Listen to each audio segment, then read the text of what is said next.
नमस्कार, अभिनंदन और स्वागत आप सभी का एक बार फिर से।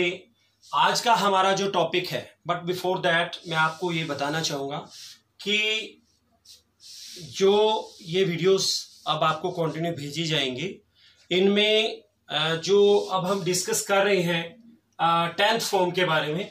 This lesson is all about the 10th form and for your kind information मैं आपको ये बताना चाहूँगा कि जैसे ही आपकी एक बुक के लेसन्स कंप्लीट हो जाएंगे, पॉइंट्स आपकी करवा चुके हैं, लेसन्स कंप्लीट हो जाएंगे सिलेबस के अकॉर्डिंग। अगर 10 लेसन्स हैं तो 5 करेंगे हम हाफ सिलेबस, और 11 है तो 6 करेंगे। तो ये बुक जैसे ही कंप्लीट होगी फिर दूसरी बुक हम शुरू करेंगे, फुटप्रिंट्स विदाउट फीट, जो 10th की बुक है। और ये जो आपके लेसन चल रहे हैं student, for your kind information, ये फर्स्ट फ्लाइट से हैं। 2 बुकें हैं, first flight and footprints without feet. So today I am going to tell you about the 4 lesson from the diary of Anne Frank, and the authoress also is Anne Frank. She tells all of us about her own story in the form of diary. Diary क्या है, और इसके main characters जो है वो Anne खुद है, Margot her sister है, ओल्ड मदर एडिथ उसकी मदर है। Later they migrated to Holland and at that moment Anne stay with her grandmother. Another character Mr Keesing, maths teacher. And as usual अभी थोड़ी देर पहले, कुछ क्षणों पहले, अपने पलों पहले, ये सारा एक कैप्शन के माध्यम से वहां डिस्प्ले आपने देखा है स्क्रीन पर, और ये वर्ड मीनिंग्स है। तो इस कहानी के अंदर क्या है, जो एने फ्रैंक है, when she reached at the age of 13th, it means when they were celebrating when her family were celebrating 13th birthday of Anne. At that moment, among all of the gifts which she got, there was a diary, and later she kept that diary name Kitty. So she always shared her own feelings in the form of written work in her diary. So we'll come to know through the translation what happened during her school days and in her life through the translation English to Hindi from the diary of Anne Frank. Anne Frank. The diary was given to Anne Frank on her 13th birthday. उसका 13वां जन्मदिन था जब उसे एने Frank को diary दी गई थी। She wrote it in it events of her life, और उसने अपनी जिंदगी की जो घटनाएं थी वो इसमें लिखी। फ्रॉम जून 12, 1942 टू अगस्त 1, 1944, 1 अगस्त 1944 तक, 12 जून 1942 से 1 अगस्त 1944 तक। शी वॉज 13 years old, वह 13 वर्ष की थी। When she decided to write a diary, जब उसने डायरी लिखने का फैसला लिया। It was a new and strange experience for a girl like her, और उस जैसी लड़की के लिए एक नया और अद्भुत एक्सपीरियंस था। She had never written anything before, इससे पहले उसने कुछ नहीं लिखा था। मोर ओवर, यद्यपि she thought no one would be interested in reading her diary, और इससे ज्यादा वो ये सोचती थी कि कोई भी उसकी डायरी को पढ़ने में इंटरेस्टेड नहीं होगा। But she still went ahead with her diary entries, परंतु अभी भी वो अपनी डायरी एंट्रीज के साथ ही आगे गई। She needed to get all her feelings off her chest in order to feel light. Here it means get off my chest, pour out all my feelings so as to feel light and at ease.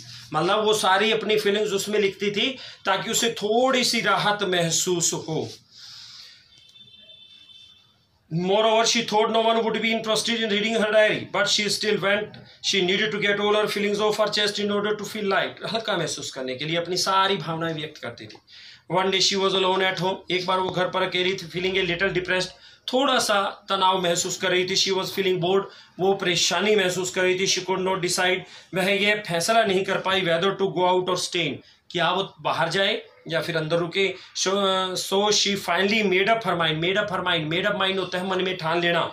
और आखिर में उसने अपना मन बना लिया to jot down her feelings on paper, कि वो अपने उन भावनाओं को पेपर पर व्यक्त करे, राइट करे। Because papers can keep the secret to themselves, क्योंकि पेपर तो अपने आप में ही उन सीक्रेट को रख सकता है। हर डायरी शी होप्ड, और उसकी डायरी उसे आशा थी, will be read only by her real friend, कि केवल उसकी रियल फ्रेंड के द्वारा पढ़ी जाएगी। What prompted any two keep a diary, और क्या चीज उसको परेशान करती थी, हैरान करती थी, एक डायरी को रखना इन द फर्स्ट प्लेस, और पहली जगह पर she didn't have a friend. पहली बात तो ये कि उसकी कोई मित्र नहीं थी। Of course her loving parents, वास्तव में उसके बहुत प्यारे माता पिता and 16-year-old sister were there for company. 16 साल की उसकी एक बहन जो वहां पर उसकी कंपनी के लिए थी। Then she had about 30 girls whom she could call friends. लगभग 30 लड़कियां थी जिन्हें वो अपना मित्र मानती थी, but none of them was her true friend. उनमें से कोई भी सच्ची मित्र नहीं थी।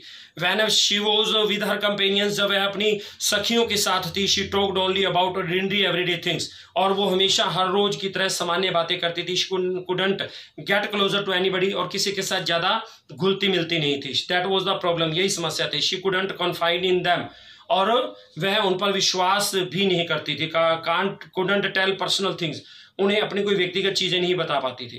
Perhaps it was her own fault, ये शायद उसका अपना दोष था। That she didn't trust anybody, कि वो किसी में विश्वास नहीं करती थी। That was why she started the diary, इसी वजह से उसने डायरी लिखना शुरू किया था। She called it her best friend Kitty, और उसने अपनी सबसे अच्छी मित्र किटी, इसका मतलब उसका नाम किटी था डायरी का। And a then provides a brief sketch of life, तब उसने अपनी जीवन का एक संक्षिप्त चित्र जो है प्रस्तुत किया। हर पेरेंट्स, उसके माता पिता, हर सिस्टर, उसकी बहन, एंड हर रिलेटिव, उसके रिश्तेदार। Her father had married her 25-year-old mother Edith, और उसकी पिताजी ने 25 साल की जो उसकी माता थी, जब वो 25 साल की थी, एडिथ, उससे शादी की थी। व्हेन ही वाज 36, जब वो 36 साल का था। Her sister Margot was born in Germany 1926, 1926 में जर्मनी में उसकी बहन मार्गोट पैदा हुई थी। Anne herself was born on 12 June 1929, और वह खुद 12 जून 1929 में पैदा हुई थी। Her parents migrated to Holland, और उसके माता पिता हॉलैंड चले गए। Anne was sent to stay with her grandmother, और एनी को अपनी दादी के साथ रोकने के लिए भेज दिया गया। लेटर ऑन, बाद में, she too was taken to Holland, उसे भी हॉलैंड ले जाया गया था। She was sent there to a Montessori nursery school, और वहां पर उसे मोंटेंसरी नर्सरी स्कूल में भेजा गया। इन 1942 हर ग्रैंडमा डाइड, 1942 में उसकी दादी मां मर गई। इन द सेम ईयर, उसी वर्ष, Anne started to keep her diary, उसने अपनी डायरी रखना शुरू किया। 20 June 1942, Anne addressed the diary as dearest friend Kitty, और एनी हमेशा अपनी डायरी को सबसे प्यारी मित्र किटी के नाम से संबोधित करती थी। शी रिकॉल्ड एन इंसिडेंट, और उसे एक दुर्घटना याद आई। The school teacher at the meeting were going to decide the promotions to the next higher class और to detain the dummies in the same standard.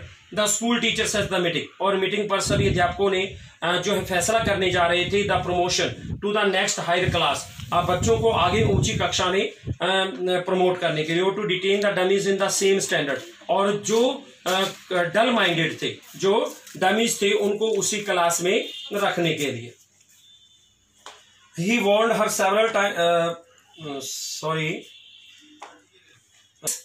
Two boys staked their entire savings on the bet about the results, और दो लड़कों ने जो है सारे परिणाम के बारे में पूरी तरह से उनके साथ क्या किया था, उनके साथ एक जो है शर्त लगा दी।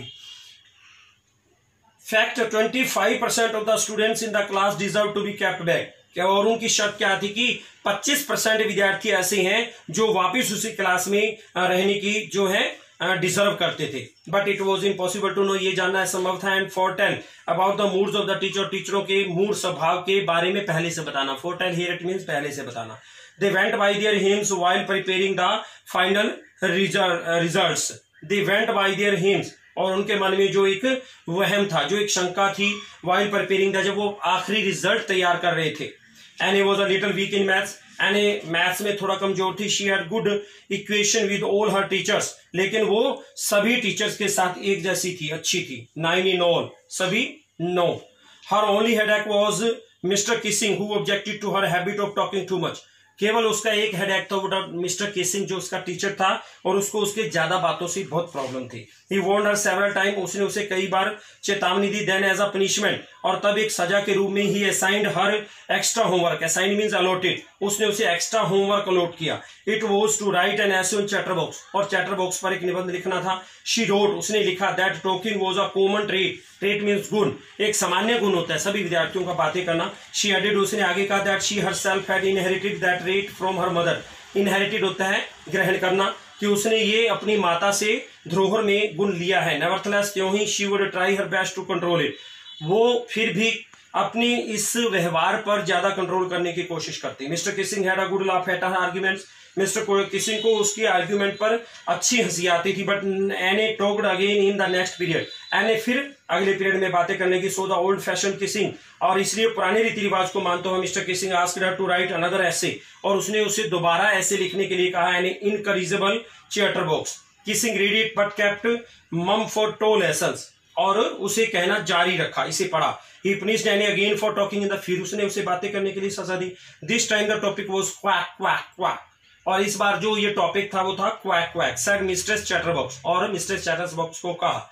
एनी वाज कंफ्यूज्ड, वो परेशान थी, but her friend Saini solved her problem, लेकिन उसकी मित्र सैनी ने उसकी समस्या का समाधान किया।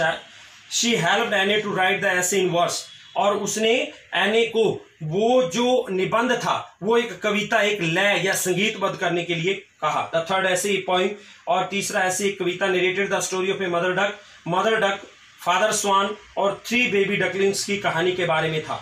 Father swan hit the 3 babies to death for quacking too much, और फादर स्वैन ने क्या किया, ज्यादा अपने बच्चों के, जो 3 बच्चे थे क्वैक क्वैक करते थे, उन्हें मार दिया। Mr Keesing luckily took the joke the right way, Mr Keesing ने सही वे से उस मजाक को लिया। He read out the poem to the class, उसने उस कविता को क्लास के सामने पढ़ाया, to several other classes as well, और उसी तरह से दूसरी अन्य कक्षाओं में। सिंस देन, तभी से he adopted a soft and liberal attitude, उसके प्रति उसने विनम्र और स्वतंत्र दृष्टिकोण अपनाया। He allowed Anne to talk, उसने एने को जो है बात करने की आज्ञा दी। फर्दर मोर, उससे आगे ही हिमसेल्फ बिकेम जोवियल, और आगे आने वाले समय में वो खुद भी एक मजाकिया और चुटकुलों से फिर जोक लविंग पर्सन हो गया। तो ये था एने फ्रैंक के बारे में 10th फॉर्म का ये लेसन 4th है, फ्रॉम द डायरी ऑफ एने फ्रैंक। एने फ्रैंक की खुद की कहानी जो उसने एक डायरी के माध्यम से हमें बताई।